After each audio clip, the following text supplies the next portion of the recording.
নমস্কার বন্ধুরা, আপনাদের সকলকে স্বাগত জানাই আমার চ্যানেল নবান্নের সমাহারে। আজ আবারও আপনাদের সামনে আমি নিয়ে চলে আসলাম একটা দুর্দান্ত রেসিপির ভিডিও।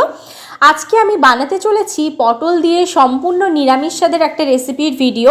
সাথে রয়েছে একটা সিক্রেট উপকরণ।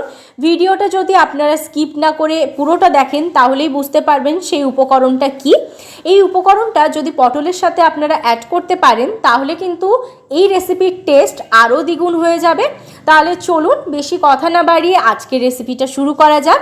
রেসিপিটা বানানোর জন্য প্রথমে এখানে আমি কয়েকটা পটল নিয়ে নিয়েছি, একটু বড় সাইজের পটল নিয়েছি, তবে আপনারা চাইলে যেরকম ইচ্ছে সেরকম সাইজেরই পটলটা নিতে পারেন। এবার পটলের খোসাটা আমি ছাড়িয়ে দিচ্ছি। ওপরে যে একটা খোসা থাকে পাতলা মতো, সেটাকে একটা ছুরির সাহায্যে আমি এইভাবে ছাড়িয়ে নিচ্ছি। দেখুন আমি ছাড়িয়ে নিয়ে চলে এসেছি, সেই সাথে কিন্তু পটলের মাথার এবং পেছনের দিকের অংশটাও আমি কেটে দিয়েছি। এবার একটা এইভাবে গ্রেটার নিয়ে নিয়েছি। এবার এই পটলগুলোকে আমি কিন্তু গ্রেট করে নিচ্ছি। সমস্ত পটলগুলো গ্রেট করে নিয়ে আমি আপনাদের সামনে আবার ফিরে আসছি। আমি সমস্তগুলো গ্রেট করে নিয়ে চলে এসেছি। দেখুন পটলগুলো খুব সুন্দরভাবে গ্রেট করা হয়ে গেছে। আমি বীজগুলোও কিন্তু কয়েকটা রেখেছি। এবার এর মধ্যে আমি বেসন দিয়ে দিচ্ছি। এখানে আমি এরকম চামচের 2 চামচ মতো বেসন দিলাম। তারপর এর মধ্যে দিয়ে দিচ্ছি অল্প পরিমাণ ধনে গুঁড়ো আর অল্প পরিমাণ জিরে গুঁড়ো। এবার এর মধ্যে আমি ব্যবহার করছি অল্প পরিমাণ হলুদ গুঁড়ো।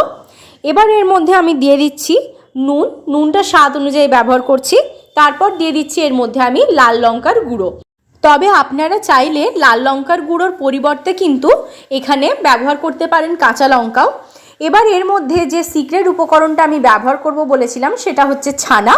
এখানে আমি কিছুটা পরিমাণ ছানা, যেটা আমি ঘরেই তৈরি করে নিয়েছিলাম, সেটা এবার এর মধ্যে ব্যবহার করলাম। তবে আপনাদের এখানে বলে রাখি, আপনারা কিন্তু ছানার পরিবর্তে এখানে পনিরও ব্যবহার করতে পারেন। সেক্ষেত্রে পনিরটাকে একটু গ্রেট করে নেবেন। এবার এটাকে দেখুন খুব ভালো করে আমি মেখে নিয়ে চলে এসেছি। এটাকে সাইডে এখন রেখে দিচ্ছি। অপর দিকে আমি গ্যাস জ্বালিয়ে কড়াই বসিয়ে দিয়েছি। তাতে আমি দিয়ে দিচ্ছি পরিমাণ মতন সর্ষের তেল। তেলটাকে আমি হাই ফ্লেমে গরম করে নিয়েছি। এবার যে তৈরি করে রেখেছিলাম সেখান থেকে আমি অল্প অল্প নিয়ে এখানে দেখুন গোল করে একটু চ্যাপ্টা করে গরম তেলের মধ্যে দিয়ে দিচ্ছি বড়ার আকারে। এইভাবে এক এক করে সমস্তগুলো আমি এর মধ্যে দিয়ে দিচ্ছি। তারপর কিন্তু আমি ভালো করে এগুলোকে লাল লাল করে একদম ভেজে নেব। প্রথমবারে আমি এখানে 4টে ব্যবহার করলাম। এবার এর পরের বারেও আমি একই রকমভাবে ভেজে নেব। আর এদিকে দেখুন আমি কিছুক্ষণ পর ফিরে এসেছি। এটা কিন্তু একটা দিক ভালো করে লাল লাল করে ভাজা হয়ে গেছে, আরেকটা দিকও যাতে একই রকমভাবে লাল লাল করে ভাজা হয়ে যায় সেজন্য আরেকটু উল্টে পাল্টে এটাকে আমি ভেজে নিচ্ছি। এবার এদিকে দেখুন এটা ভালো করে ভাজা হয়ে গেছে। এবার এগুলোকে আমি তুলে নিচ্ছি একটা পাত্রের মধ্যে। তারপর একই রকমভাবে বাকি বড়াগুলোকেও কিন্তু এর মধ্যে দিয়ে আমি ভালো করে লাল লাল করে এপিট ওপিট দুপিটি ভেজে নিচ্ছি। সমস্তগুলো ভাজা হয়ে গেছে। এবার এই সমস্তগুলোকেই আমি তুলে নিচ্ছি একটা পাত্রের মধ্যে। এবার এই তেলের মধ্যে থেকে আমি কিছুটা তেল একটু কমিয়ে নিয়েছি, কারণ অতিরিক্ত একটু তেল ছিল। এত তেল দিয়ে আমি রান্না করি না, আপনারা জানেন সকলে। এবার সেখান থেকে অল্প একটু তেল কমিয়ে নেওয়ার পর এর মধ্যে দিয়ে দিলাম আমি 1/2 টিস্পুন গোটা জিরে, 2টো কাঁচা লঙ্কা আর দিয়ে দিলাম একটা তেজপাতা। এবার ওগুলোকে 15 সেকেন্ড ভেজে নিয়ে আমি দিয়ে দিচ্ছি এর মধ্যে আগে থেকে কেটে রাখা আলু। এখানে আমি একটা বড় সাইজের আলুকে ডুমো ডুমো করে কেটে নিয়েছি। তার মধ্যে দিয়ে দিলাম নুনটা দিয়ে নাড়াচাড়া করে নিয়ে এবার এটাকে আমি ঢাকা দিয়ে ভেজে নিচ্ছি। ঢাকা দিয়ে ভাজলে কি হয়, খুব ভালোভাবে আলুটা তাড়াতাড়ি ভাজা হয়ে যায়। দেখুন ফিরে এলাম কিছুক্ষণ পর, ঢাকাটা সরিয়ে দিলাম। আলুটাকে আমি লাল লাল করে ভেজে নিয়েছি। এবার এর মধ্যে দিয়ে দিচ্ছি গ্রেট করে রাখা আদা, কাঁচা লঙ্কা আর টমেটো। আপনারা চাইলে এটা পেস্ট বানিয়েও ব্যবহার করতে পারেন। এবার ভালো করে এটাকে একটু নাড়াচাড়া আমি করে নিচ্ছি। নাড়াচাড়া করে নিয়ে এর সাথে মিশিয়ে দিচ্ছি।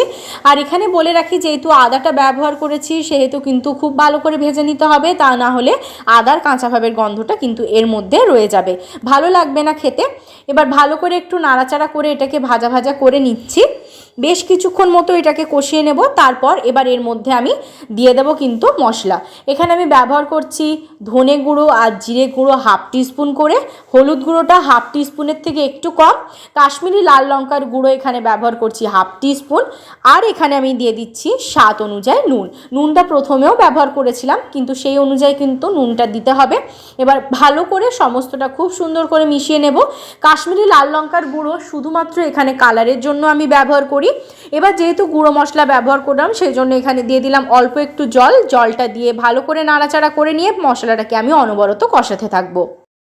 আজকের এই সম্পূর্ণ রেসিপিটা কিন্তু আমি কাঁচা লঙ্কাতেই করছি, এখানে কোনো রকম শুকনো লঙ্কার ব্যবহার আমি কিন্তু করছি না। এবার এখানে আপনাদের একটা কথা বলে রাখি, আলুটাকে একটু ঢাকা দিয়ে যখন আমি ভেজে নিয়েছিলাম, তাহলে কিন্তু আপনারা যদি আলুটা ঢাকা দিয়ে ভেজে নেন তাহলে খুব তাড়াতাড়ি আলুটা সেদ্ধও হয়ে যাবে, ভাজাও হয়ে যাবে। এবার এর মধ্যে দিয়ে দিলাম হাফ টিস্পুন চিনি। চিনি দিয়ে এর মধ্যে দিয়ে দিলাম আমি জল কিন্তু এখানে আমি 1 কাপ মতো ব্যবহার করেছি। জলটা দিয়ে দেওয়ার পর একটু নেড়েচেড়ে নিয়ে এটাকে আমি ঢাকা দিয়ে দিয়েছিলাম ফোটার জন্য। ফোটা অবধি অপেক্ষা করেছি। এবার এদিকে আপনাদের একটু আমি দেখিয়ে দেব যে আলুটা কত ভালোভাবে সেদ্ধ হয়েছে। আপনাদের একটু দেখিয়ে দিই, তাহলে আপনারা বুঝতে পারবেন যে প্রথমে যেহেতু ঢাকা দিয়ে একটু ভেজে নিয়েছিলাম সেজন্য আলুটা সেদ্ধ হয়ে গেছিলো, আর আরেকটু ঢাকা দিয়ে এই গ্রেভিটা ফুটিয়ে নেওয়ার পর আলুটা পুরোপুরি সেদ্ধ হয়ে গেছে। এবার এদিকে আমি আগে থেকে ভেজে রাখা বড়াগুলো এর মধ্যে ব্যবহার করছি। সমস্ত বড়াগুলো দিয়ে একটু নেড়েচেড়ে নেব। নেড়েচেড়ে নিয়ে এটাকে আবার একটু ফুটতে দেব যাতে খুব ভালোভাবে গ্রেভিটা এই বড়াগুলোর মধ্যে ঢুকে যায়। যারা এতক্ষণ পর্যন্ত আমার রেসিপিটা একটু স্কিপ না করে দেখেছেন তারা অবশ্যই লাইক করে দেবেন। আর এখানে কিন্তু আমি ঢাকা দিয়ে এটাকে ফুটিয়ে নিচ্ছি। ফিরে এলাম আমি 4 মিনিট পর। 4 মিনিট পর ফিরে আসার পর ঢাকাটা সরিয়ে দিয়েছি। খুব সুন্দরভাবে এটা ফুটে উঠেছে, বড়াগুলোর মধ্যে কিন্তু গ্রেভিটাও ঢুকে গেছে আর সমস্ত কিছু সেদ্ধ হয়ে গেছে। আরেকবার আপনাদের দেখিয়ে দিলাম। রেসিপিটা আমার একদম রেডি হয়ে গেছে। আমি এখানে ওপর থেকে ছড়িয়ে দিচ্ছি গরম মশলার গুঁড়ো। আপনাদের কাছে ধনেপাতা থাকলে আপনারা কিন্তু ধনেপাতাও ব্যবহার করতে পারেন। এবার আমি গ্যাসের ফ্লেমটা একটু অফ করে দেব, দিয়ে তারপরে এটাকে কিছুক্ষণের জন্য স্ট্যান্ডিং টাইমে রেখে দেবো যাতে কালারটা খুব সুন্দর আসে। আপনারা যদি ঢাকা দিয়ে একটু কিছুক্ষণ স্ট্যান্ডিং টাইমে রেখে দিতে পারেন তাহলে কিন্তু রেসিপির কালার খুব সুন্দর আসবে। রেসিপিটা একদম রেডি হয়ে গেছে, বাড়িতে ট্রাই করবেন। আর যদি ভালো লাগে লাইক শেয়ার কমেন্ট সাবস্ক্রাইব করতে ভুলবেন না। আমাকে জানাবেন কেমন লাগলো। ভালো থাকবেন, সুস্থ থাকবেন, আবার দেখাবেন নতুন একটা রেসিপির সাথে।